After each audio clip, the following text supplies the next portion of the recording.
بسم اللہ الرحمن الرحیم۔ السلام علیکم ورحمۃ اللہ وبرکاتہ۔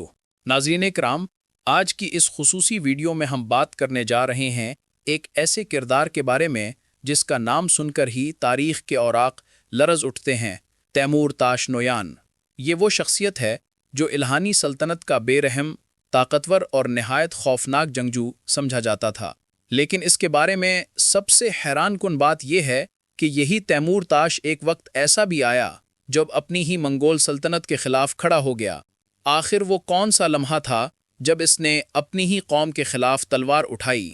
اس نے کیوں اور کب بغاوت کی، اور وہ کون سے حالات تھے جنہوں نے ایک سخت دل منگول کمانڈر کے دل کو نرم کر دیا، یہاں تک کہ اس نے اسلام قبول کر لیا؟ ناظرین، آج کی ویڈیو میں ہم ان تمام سوالوں کے جوابات انتہائی تحقیق کے ساتھ آپ تک پہنچائیں گے۔ تاریخی کتابوں میں تیمور تاش کے بارے میں جو بھی درست، مضبوط اور مستند روایات موجود ہیں، وہ سب ہم نے بڑی محنت سے جمع کی ہیں تاکہ آپ تک ایک حقیقی اور مکمل تاریخ پہنچ سکے۔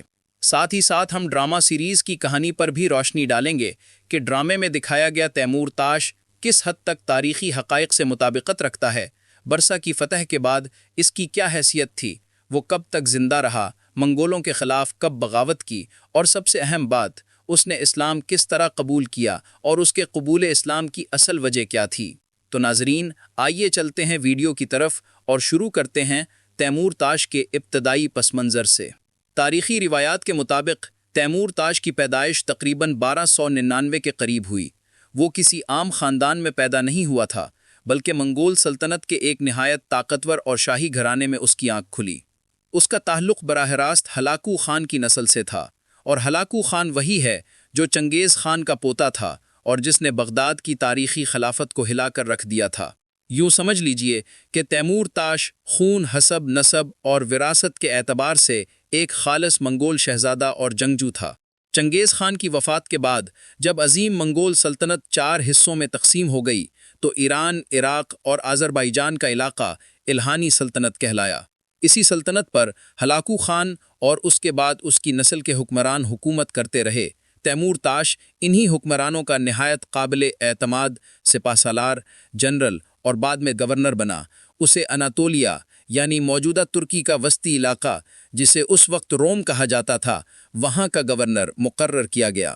گورنر بننے کے بعد تیمور تاش کو ایک بہت بڑا علاقہ، ایک بہت بڑی فوج اور نہایت مضبوط اختیارات حاصل تھے۔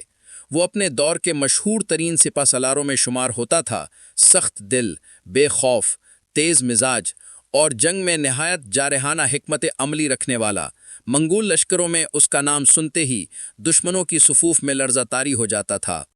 تیمور تاش نے سلجوق سلطنت روم میں الہانی سلطنت کے نمائندے اور نگران کی حیثیت سے حکومت کی۔ یہ وہ دور تھا جب سلجوق سلطنت اپنا پورا وقار کھو چکی تھی۔ وہ عظیم سلطنت جو کبھی اناتولیا میں مسلمانوں کی مرکز طاقت سمجھی جاتی تھی، اب منگولوں کے سامنے مکمل طور پر جھک چکی تھی۔ ان کے حکمران خود فیصلے کرنے کے قابل نہیں رہے تھے، اور یوں الہانی حکمران جو چاہیں جب چاہیں کر سکتے تھے۔ انہی حالات میں تیمور تاش کو اس علاقے میں بھیجا گیا۔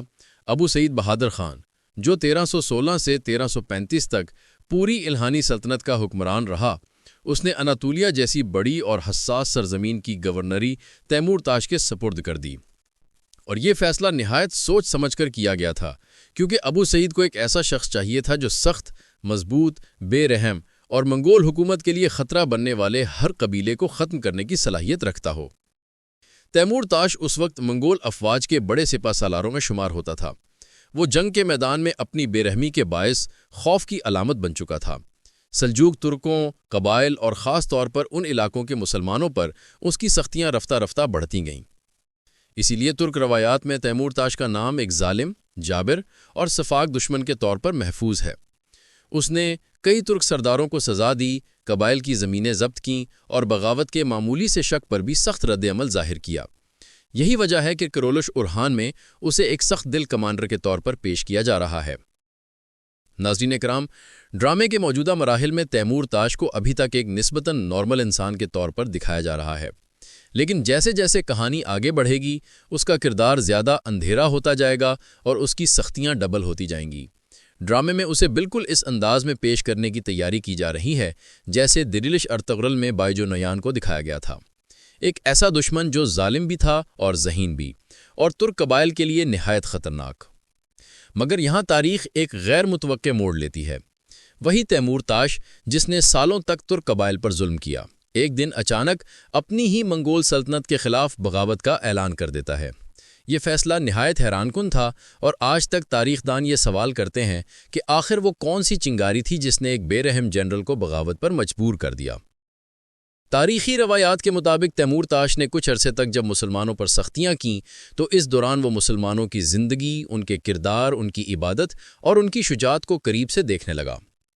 اسی مشاہدے نے آہستہ آہستہ اس کے اندر حیرت انگیز تبدیلی پیدا کی۔ تیمور تاش نے نہ صرف الہانی حکومت کے خلاف عالم بغاوت بلند کیا، بلکہ اسلام قبول کر کے خود کو سلطان کہنا بھی شروع کر دیا۔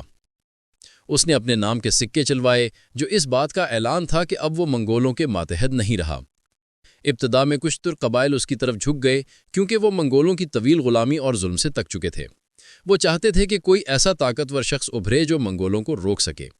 کچھ وقت تک تیمور تاش نے اپنی چھوٹی مگر آزاد حکومت قائم کرنے کی کوشش کی، لیکن ابو سعید بہادر خان یہ سب برداشت نہیں کر سکتا تھا۔ چنانچہ اس نے ایک بڑی فوج روانہ کی اور اسے حکم دیا کہ ہر صورت بغاوت کو کچلا جائے۔ یہ وہ وقت تھا جب اناطولیہ اور عثمانی علاقے ایک ہی جیسے حالات سے گزر رہے تھے۔ ادھر عثمانی سلطنت کے نوجوان حکمران اورحان غازی 1326 میں برسا کا عظیم قلعہ فتح کر چکے تھے، اور صرف 2 سال بعد یعنی 1328 میں ابو سعید بہادر خان نے وہ لشکر بھیجا جس نے تیمور تاش کو گرفتار کر لیا۔ اسی سال 1328 میں تیمور تاش کو ظاہری طور پر منگول سلطنت کی بغاوت کے جرم میں قتل کر دیا گیا۔ اس کا سر کاٹ کر الہانی بادشاہ کے سامنے پیش کیا گیا، اور یوں وہ طاقتور کمانڈر جس سے کبھی کوئی شکست دینے کا تصور بھی نہیں کر سکتا تھا، ایک المناک انجام سے دوچار ہوا۔ ناظرین کرام، تیمور تاش کا انجام بھی انتہائی دردناک اور حیران کن ہے۔ جس شخص کو کبھی منگول فوج کا سب سے طاقتور، نڈر اور بے رحم کمانڈر سمجھا جاتا تھا، آخر میں اسی کو منگولوں نے ہی قتل کر دیا۔ اور اس قتل کی سب سے بڑی وجہ یہ تھی کہ تیمور تاش نہ صرف اسلام قبول کر چکا تھا، بلکہ ایک نئی، آزاد اور خود مختار ریاست کی بنیاد رکھنے کا عزم بھی کر چکا تھا۔ اگر یہ منصوبہ کامیاب ہو جاتا تو ابو سعید بہادر خان کی پوری حکومت ہل کر رہ جاتی۔ اسی لیے اپنی سلطنت کو خطرے میں دیکھتے ہوئے ابو سعید نے اسے مروانے کا فیصلہ کر لیا۔ تاریخ کی کئی کتابوں میں تیمور تاش کو ایک ایسا کردار بیان کیا گیا ہے جو ابتدا میں ایک سخت دل اور بے رحم منگول سپہ سالار تھا، پھر وقت اور حالات کے ساتھ بدلتا گیا، اسلام کی روشنی سے متاثر ہوا، اور آخر میں اپنی نئی ریاست کی کوشش میں جان ہار گیا۔ اس کی پوری زندگی ایک ایسی داستان ہے جس میں غرور بھی ہے، طاقت بھی، ظلم بھی، اور پھر توبہ، تبدیلی، ایمان اور قربانی بھی۔ خلاصہ یہ ہے کہ تیمور تاش نویان پیدائشی طور پر منگول تھا، عہدے کے لحاظ سے الہانی سلطنت کا گورنر اور سپہ سالار، نسب کے اعتبار سے ہلاکو خان کی نسل سے، اور انجام کے لحاظ سے ایک ایسا مسلمان حکمران جو 1328 میں ابو سعید بہادر خان کے حکم پر قتل کر دیا گیا۔ اب آتے ہیں ڈرامہ سیریز پر، جہاں موجودہ صورتحال انتہائی کشیدہ ہو چکی ہے۔ بازنطینی، منگول، کرمانی اور کراسی، چاروں طاقتیں برسا کے لیے متحد ہو چکی ہیں۔ ان سب کا ایک ہی مقصد ہے، عثمانیوں کو برسا سے دور رکھنا اور ان کے بڑھتے ہوئے اثر کو روکنا۔ تیمور تاش کے اناطولیہ آنے کا سب سے بڑا مقصد برسا کے محاصرے کو توڑنا ہے، اور آنے والی قسطوں میں وہ بازنطینیوں کے ساتھ مل کر کائی قبیلے اور عثمانیوں پر ایک نہایت سخت اور خطرناک حملہ کرے گا۔ ناظرین، برسا قلعہ کی فتح کوئی آسان مرحلہ نہیں۔ کہانی اس وقت ایک دلچسپ موڑ پر کھڑی ہے۔ عثمان غازی سخت مرض میں مبتلا ہیں، اور دوسری طرف اورحان بے سوچ رہے ہیں کہ اگر وقتی طور پر صلح کر لی جائے تو دشمنوں کا اتحاد ٹوٹ سکتا ہے، اور پھر جب مناسب موقع آئے تو اچانک حملہ کر کے برسا کو فتح کیا جا سکتا ہے۔ ڈرامے کے مطابق برسا کی فتح اسی سیزن کے آخر میں دکھائی جائے گی، اور امکان ہے کہ عثمان غازی کی وفات بھی انہی آخری قسطوں میں دکھائی جائے گی، جو کہ ڈرامے کا سب سے جذباتی، سب سے اہم اور سب سے تاریخی لمحہ ہوگا۔ جہاں تک تیمور تاش کا تعلق ہے، اس وقت وہ صرف اور صرف منگول دشمن کی حیثیت سے سامنے آئے گا، لیکن جیسے جیسے کہانی آگے بڑھے گی اور برسا فتح ہوگا تو تیمور تاش کی کہانی میں بھی ایک بہت بڑی تبدیلی آئے گی۔ ڈرامے کے مطابق وہ اسلام قبول کرے گا اور منگولوں کے خلاف بغاوت کرے گا، اور اس بغاوت کا اثر عثمانی سرزمین پر بھی پڑے گا، کیونکہ ایک آزاد اور طاقتور منگول سردار اپنی ریاست بنانے کی کوشش کرے گا، بالکل ویسے ہی جیسے کرمانی، یعقوب بے اور دیگر امراء اپنے زمانے میں عثمان غازی کے خلاف اقتدار کی جنگ لڑتے رہے۔ ناظرین کرام، یہ تھی تیمور تاش میان کی مکمل مستند اور تفصیلی تاریخ جو میں نے آج آپ کے سامنے پیش کر دی۔ آپ ہماری اس تحقیق اور ویڈیو کے بارے میں کیا رائے رکھتے ہیں؟